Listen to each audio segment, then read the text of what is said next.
ceerte ɗe. ceerte hakkunde jangde almasihu e jangde muhammad helle ceertal hakkunde funaange e hirnaange ni jangiɗaade ɗumen ena laaɓtina wonde en jogaake lasli gooto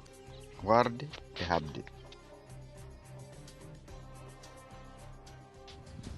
Mohamed yamirno rewooɓe e makko ɓe yoɓe mbar mbele eɓe carora heen laawol islam dow yindel alqur'ana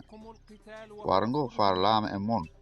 ene wawi taw on kutat hunde tawi ko ɗum ɓuri moƴƴude mon walla jiɗon hunde tawi ko ɗum boni e mon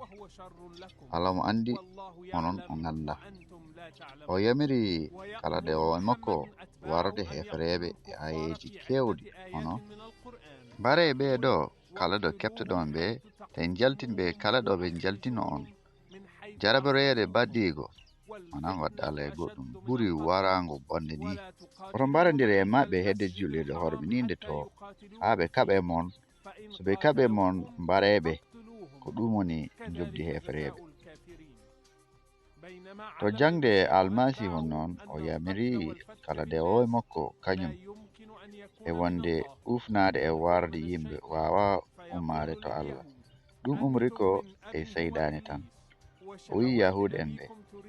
ko iblisa woni baaba mon te mbaɗa toon ko muyo baaba mon o woni barowo gila fuɗode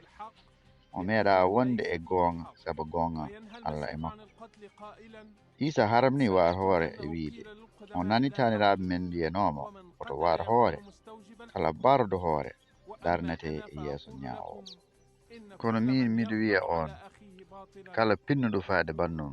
ma darne e yeeso ñaawo. Wadde Mohamed o yeyniri warde e habde ta almasihu haadi warde e habde